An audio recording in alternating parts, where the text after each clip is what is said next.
Di channel Learning by Doing, kali ini kita akan melanjutkan materi kita terkait dengan tutorial Python dasar, yang dimana pada kali ini kita akan coba belajar mengenai perulangan atau looping pada Python. Nah, ada dua tipe perulangan pada Python, yaitu for dan while.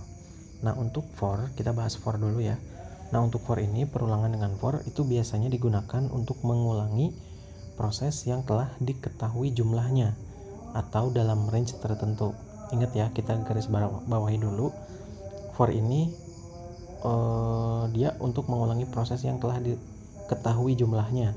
Nah, jadi semisal kita ingin mencetak sebuah tulisan hello world gitu ya sebanyak 5 kali, maka di sintak atau kodenya range-nya itu sudah kita set menjadi 5. Oke, untuk prakteknya kita buat di sini satu buah file itu dengan nama loop for 1 misalkan ini .py. Oke, yang pertama di sini saya kasih dulu komentar mencetak, misalkan ini mencetak kata hai gini itu sebanyak 5 kali. Nah, gimana caranya? Jadi kita misalkan buat for misalkan x in range 5 gini ya. Lalu kita print misalkan hai gini. Nah, maka tulisan hai ini akan di print sebanyak 5 kali. Kenapa? Karena kita memasukkan perintah ini ya, range 5 gitu. Oke, kita jalankan. Nah, saya clear dulu. Kita jalankan. Nah, tuh hai sebanyak 5 kali di sini. Oke, itu yang pertama. Lalu yang kedua itu ada yang namanya kita bisa mencetak atau gini, kita bisa menyimpan dulu datanya di dalam sebuah variabel seperti itu. Nah, nanti variabel ini tinggal kita panggil datanya, kita tinggal panggil menggunakan variabelnya. Contoh misalkan di sini saya buat lagi satu buah file namanya loop for 2 ini .py.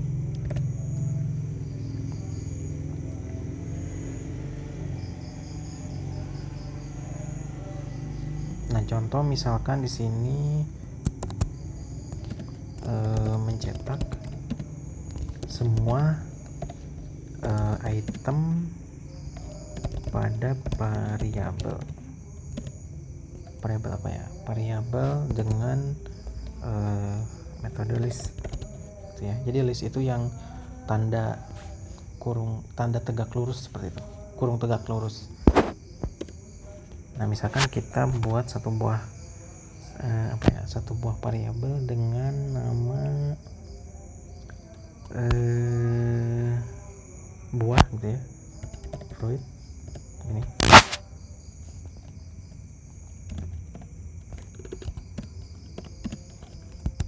Nah, ini adalah list. Kita kasih komentar dulu. Ini adalah list. Gitu. Misalkan di dalamnya itu ada apel, ada mangga, ada apa lagi ya? Pisang ini dan durian.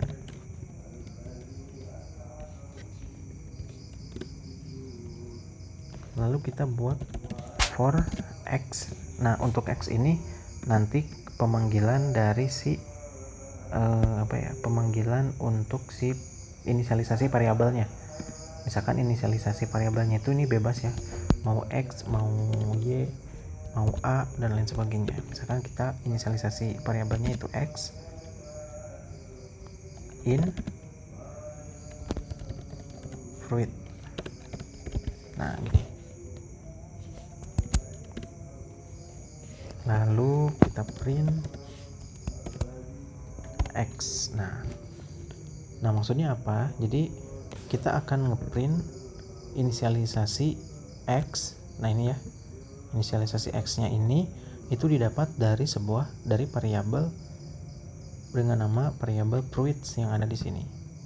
Nah si variabel fruit ini mempunyai item, yaitu ini ada apel, mangga, pisang, dan durian. Nah berarti semua item ini akan dipanggil menggunakan for gitu ya. Nah print X nya. Oke, kita coba jalankan. Nah maka di sini apel, mangga, pisang, dan durian. Nah bisa seperti ini. Jadi ketika kita ingin memanggil semua item yang ada di variabel itu, kita menggunakan seperti ini. Lalu selanjutnya ada lagi untuk pemanggilan per katanya, satu persatu dari kata yang ada di itemnya. Semisal saya buat lagi di sini negara gini ya, saya buat variabel negara yang dimana isinya adalah Indonesia gini. Saya buat perintah yaitu for inisialisasinya X, saya dapatkan di nama variabelnya yaitu negara. Lalu saya print X nya. Nah ketika kita jalankan, nah maka di sini dibuatkan satu persatu katanya, I, N, D, O, dan seterusnya. Nah ini seperti ini ya teman-teman, kalau menggunakan for yang seperti ini. Nah itu terkait dengan looping atau pengulangan menggunakan for. Selanjutnya untuk yang kedua itu ada yang namanya perulangan while ya.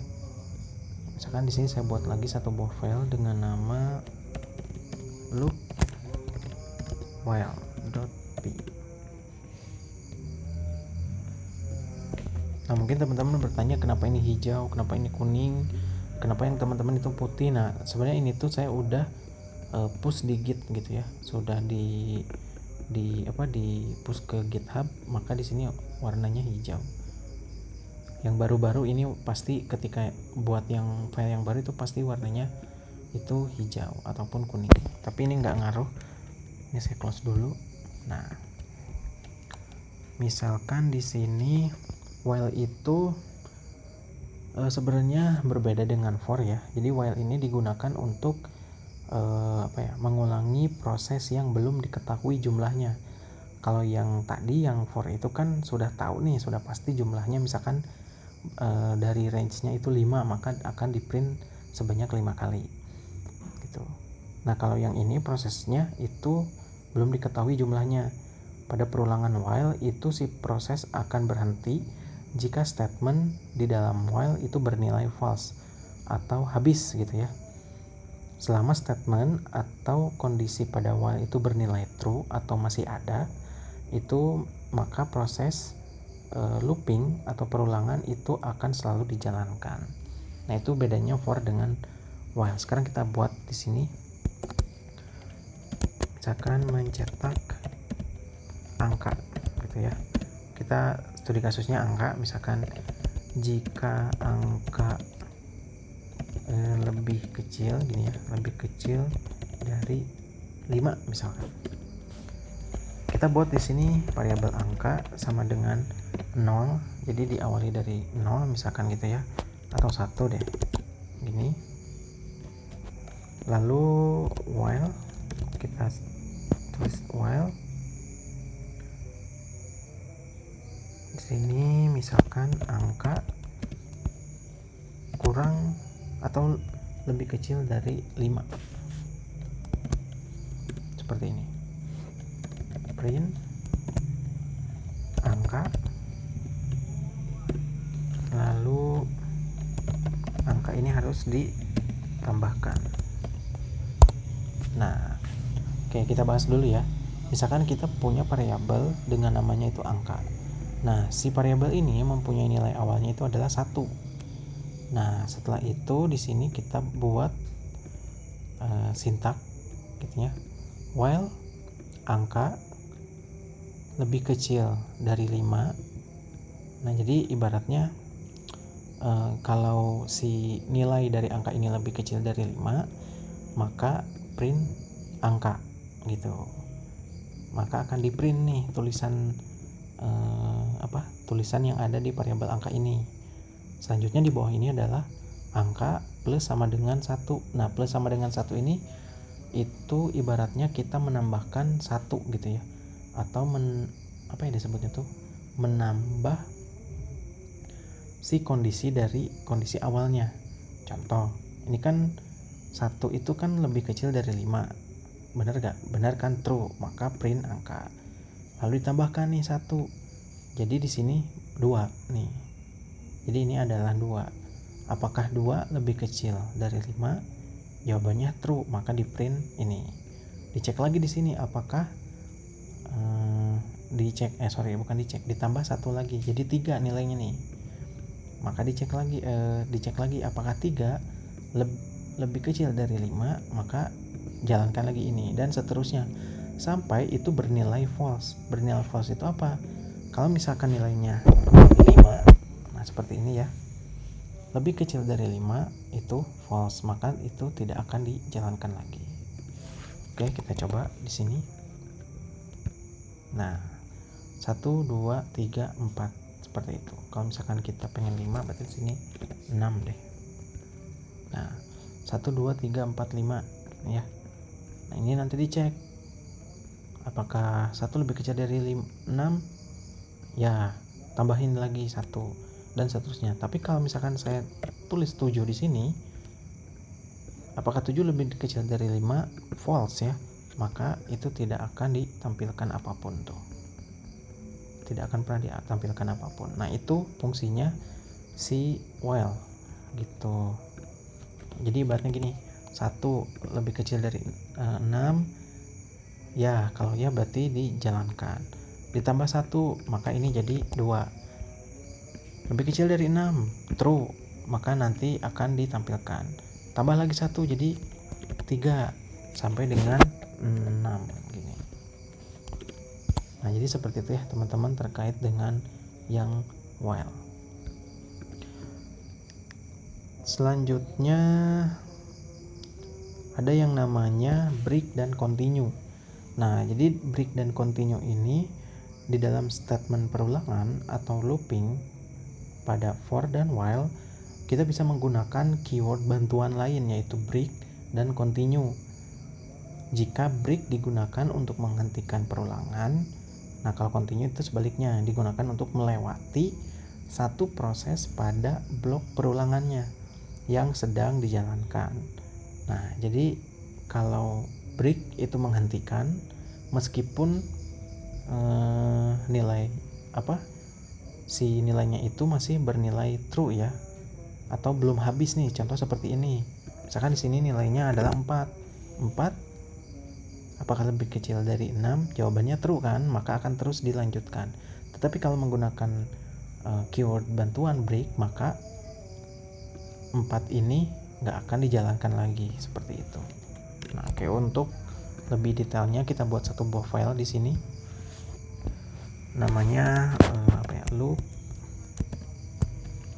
for break nih. .p.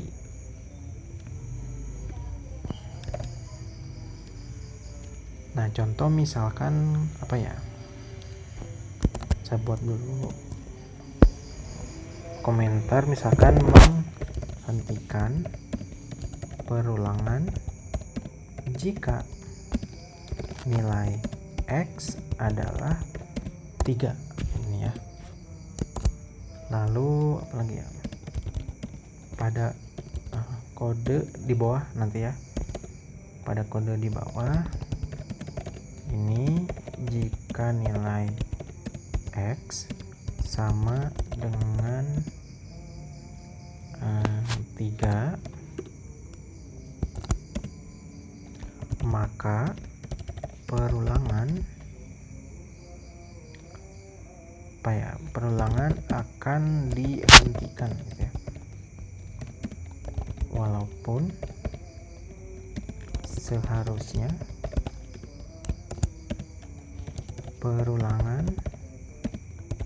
akan berhenti setelah 5 kali berjalan gitu. Jadi ibaratnya kita akan inisialisasikan 3 ini adalah breaknya gitu, sedangkan perulangannya itu sebanyak 5 kali.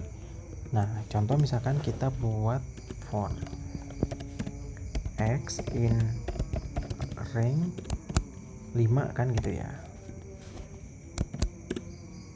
Lalu kita print x gini. Kalau kita jalankan gimana? Nah, maka seperti ini 0 1 2 3 4 5 gitu. Tapi kita bisa menghentikan misalkan dari ini kan, kalau di studi kasusnya ini jika nilai x adalah 3. Jadi ketika 3 itu udah stop, berhenti. Nah, kalau misalkan kita coba jalanin lagi, nah ini kan 0 1 2 3 4 gitu ya. Nah, ketika di posisi 2 itu dia akan berhenti. Kenapa? Karena kita menggunakan break. Nah, gimana caranya menggunakan break? Di bawah itu kita buat lagi if jika x sama dengan 3 gini, maka kita tambahkan keyword break. Nah, seperti ini. Jadi kalau kita jalankan, maka dia 0 1 2 3. Meskipun range-nya 5, tapi kita menambahkan if jika nilai x sama dengan 3, maka selesai gitu. Jadi kalau misalkan menemukan 3, maka selesai, jangan di looping atau diulangi gitu.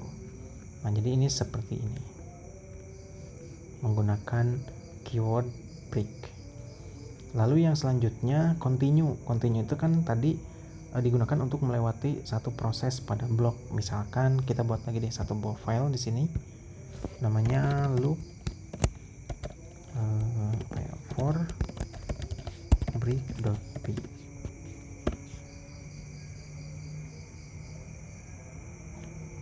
Oh, sudah ada, sorry. Bukan break ya, continue.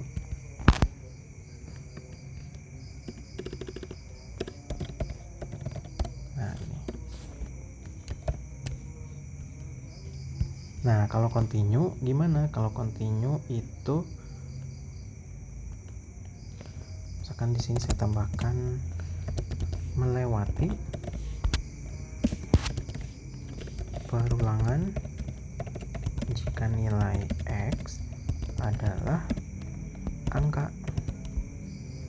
genap misalkan gitu ya. Angka genap itu gimana? Berarti 2, 4, 6 dan seterusnya gitu. Selanjutnya, jadi pada kode di bawah ini hanya akan mencetak angka ganjil misalkan ya gitu, studi kasusnya.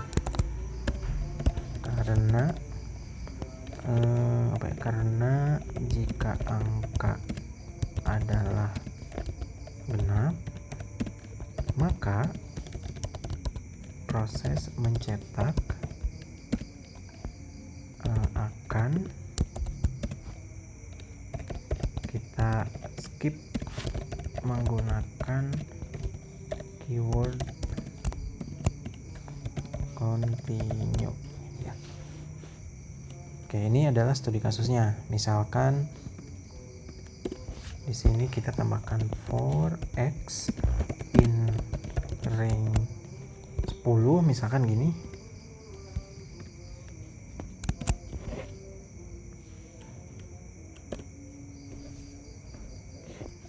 If jika x kita moduluskan 2 gitu ya, karena kita ingin si angka genap ini nggak mau ditampilkan gitu. Jadi kita modulus 2 sama dengan 0, maka continue gini. lalu kita print X. Nah, jadi misalkan kita mempunyai nilai itu atau angkanya itu dari 0 sampai 10.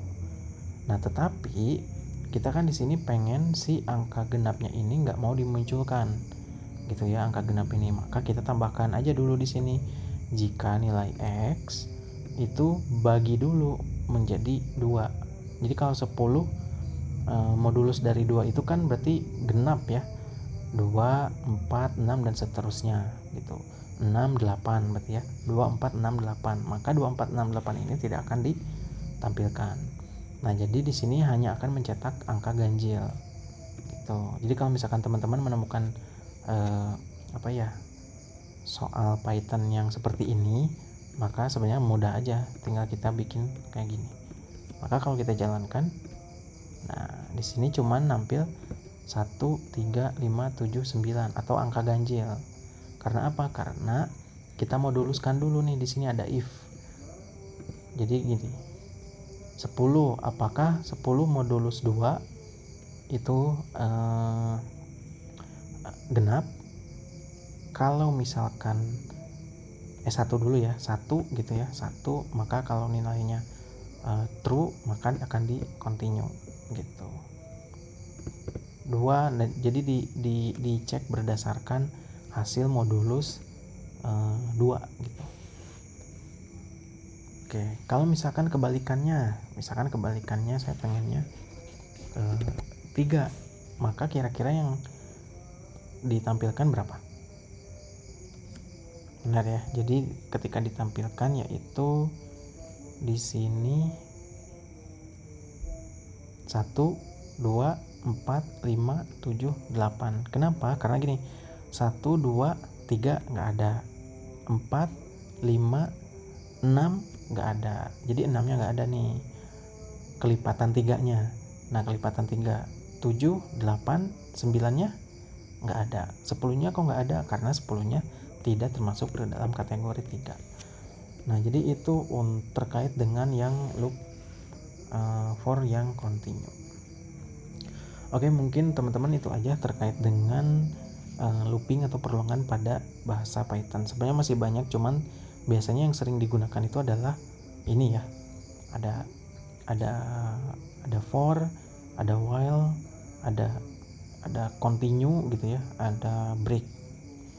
Nah, teman-teman bisa coba cari untuk perulangan yang lainnya di dokumentasi Python-nya. Mungkin itu aja materi kali ini. See you next time and thank you.